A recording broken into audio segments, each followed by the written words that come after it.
Hi guys, Paul here from PA Brew News. I'm a little bit too much.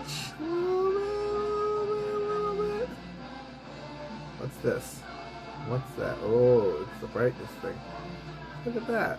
Look at that. I didn't know you could do that. All these things I'm just finding out about my phone. Interesting.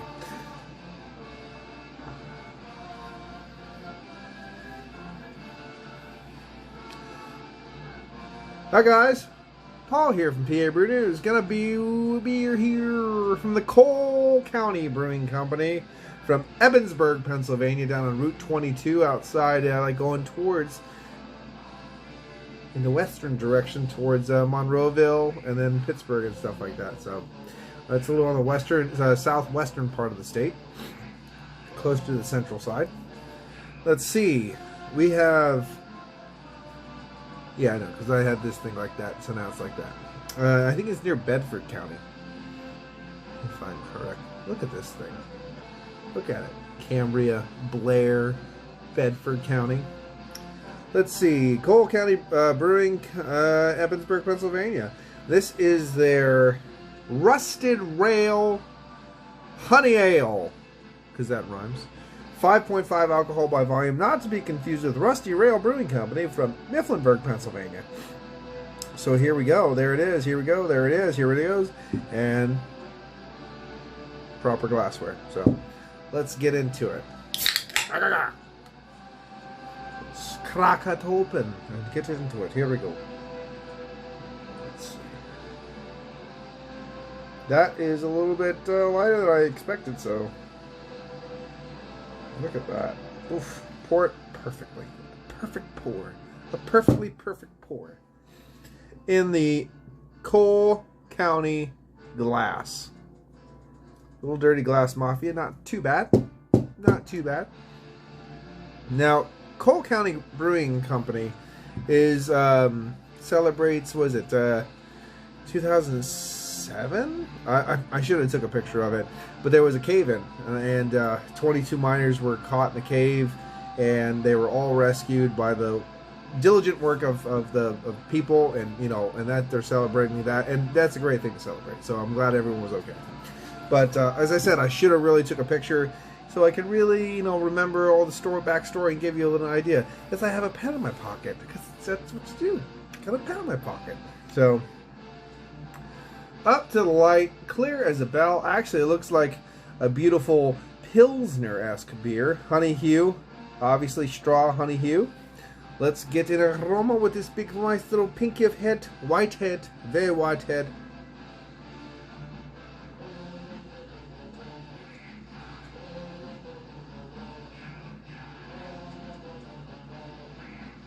So it's a very soft aroma. It's basically just like a soft breadiness, but with a little hint of a honey, almost like maybe like honey wheat bread, that kind of tonality. Yeah, very soft indeed. Let's get into it. Cheers.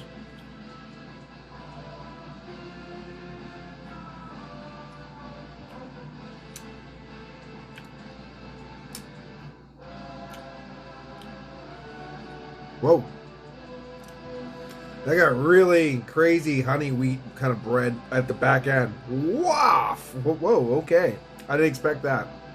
Really bready in the back end. It was really light, crisp, clear. And then all of a sudden this kind of like frosted flakes kind of graininess, kind of like sweet graininess kind of waff hit the palate like a brick.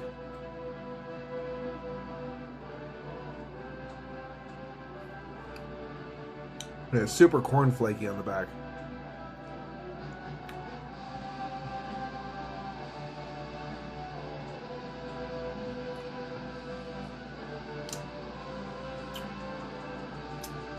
Yeah, the back of the palate. I mean, when you think it's done, that's all that kind of Kellogg's cornflakes attacks the palate. Crazy. I don't know if everyone would like this. You know what I mean? That kind of getting attacked by cornflakes kind of a thing. I don't know if that would be... Stop. Stop. Stop. It's not stopping. Stop it. I don't think that would be for everyone. You know what I mean? You don't like corny... You don't like corn, for example. Like, you know, the taste of corn. You don't expect it, that corn flakes. I'm not saying it tastes like corn, but it definitely tastes like corn flakes. There is carbonation. Unfortunately, I didn't know it was going to go so crazy with that crazy pour I just did.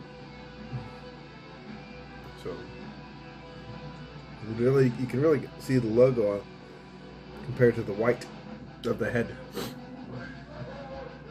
Like I said, I don't know if this would be for everybody.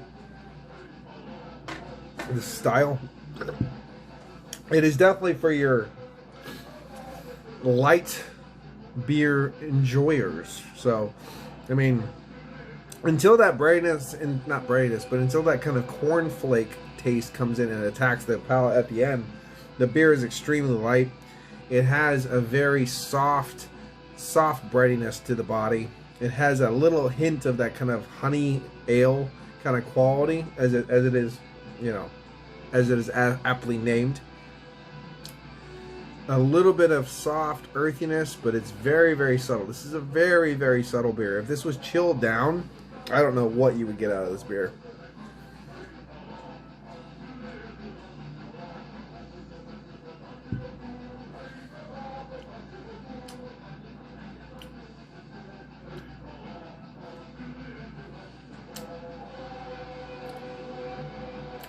The most robust tonality is that cornflake back.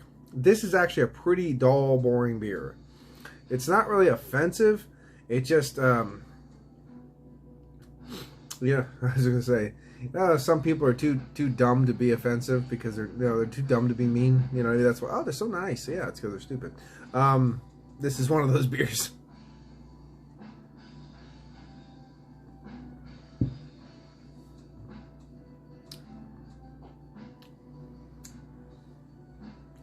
Yeah, it's just a really easy drinking, malt forward beer, but it's very light.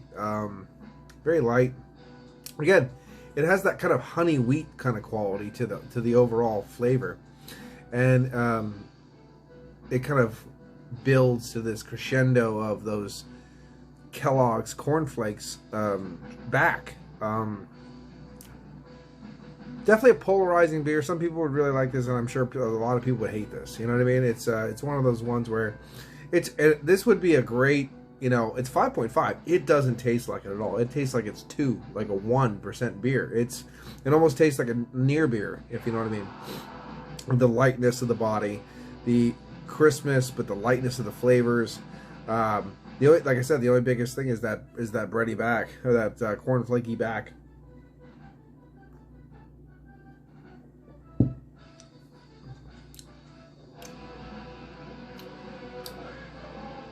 It just reminds me, some of these beers that I've been having from, like, for instance, Cole County,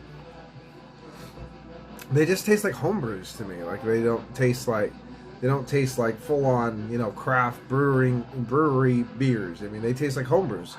I could see someone homebrewing this one. They're like, you know, what do you think? You know, I gave it a go. It's a little lighter than I wanted it. Blah blah blah blah blah. Yeah, it's all right. It's drinkable. It's fine. You know what I mean? That's where I could see this beer. It's on somebody's tap at their house. You know, you know, it's all right. I just drink this shit when I want to get nice and toasty while I watch a movie or the football game or whatever people do at their home when they're not masturbating. But so I can't give this a high score.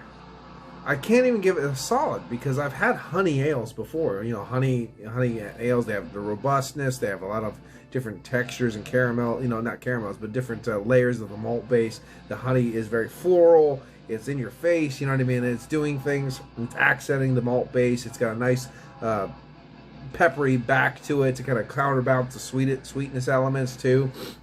So it doesn't get too savory. You know. This is not anything like that. This is basically a overly cereal grain Pilsner base with a weird soft honey kind of tonality to it. I don't know how to describe it.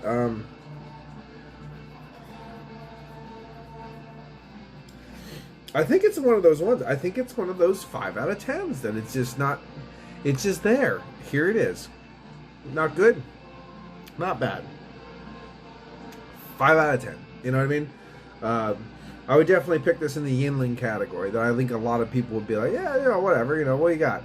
I got this, and I got a Yinling. I'll drink the Yinling first. I'll drink this first, and I'll drink the Yinling. No big deal. It's not. I mean, not picking one or the other. It's just like, it's just there. You know what I mean? And I definitely not offensive or anything like that. And this is, as room temperature as this cold room can be. And yeah, it's just a 5 out of 10. It's just there it is. Sorry, there it is.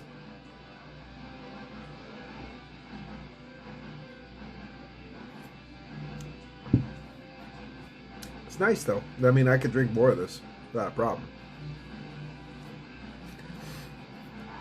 Epic lacing. So there you go. I actually like cornflakes. I like what is called frosted flakes and all that stuff. I always grew up eating them, so you know what I mean. Like I like the flavor. It just didn't expect it. You know what I mean? And especially in such quantity. But yeah, it's not bad. This has been Paul for PABrewNews. Cheers. Watch that figure.